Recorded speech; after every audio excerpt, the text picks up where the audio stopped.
We had 38% of the area affected by quite an extreme drought. We had over 35 degrees Celsius, soil temperatures over 65 degrees, and no rain for the most of May and June month.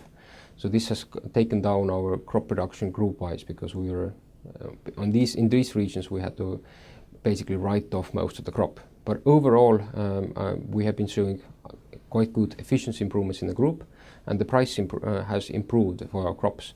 The local prices are still below what the international prices are, but even with the current levels, we've been able to make up part of the losses that were caused by the drought.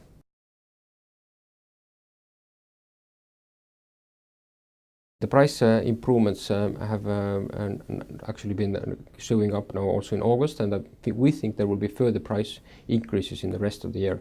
It's still uncertain whether the governments in Russia and Ukraine would restrict exports in any way, but if they would, I think they would put a price cap rather than sort of start lowering the price in domestic markets. In terms of the weather, local weather has been more favorable now in autumn. We've been getting some decent rains at the end of July and in August, and this has supported our autumn seeding of the next year's crops.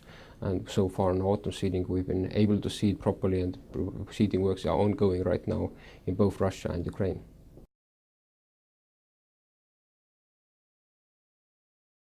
The main reason we are looking to do the Rostov transaction is to restructure some of our land holdings in Russia from areas which are further away from the ports to the area which is closer to the port. And very importantly, this Rostov area we're looking at has the irrigation optionality. Irrigation, we believe, is the longer term way to go for us, and we want to have irrigation as an important part of our strategy, because if we will be able to build up irrigation on parts of our areas, this will substantially lower the weather-related volatility in the volumes of our production. Overall, the transaction is at the moment expected at the end of third quarter or in the first half of fourth quarter, and at the moment we do not see any reasons why it should not materialize.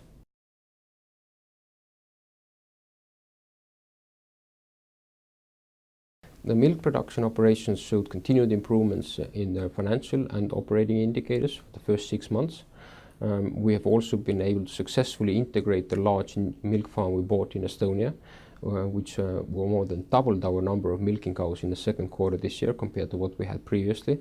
And we have also been working with outside private investors, several of which with whom we are in discussions right now about potentially funding on a subsidiary level with additional new capital injection, the milk production operations, so that we could support further investments into them without having to do any share issues on the group level. If we were able to successfully raise private capital at this stage for the milk business, this will facilitate our longer term goal of spinning off and potentially separately listing the milk production operations, which would then bring us closer to the end goal, which is to divest the shares in the milk company and realize the liquidity we have currently invested into it.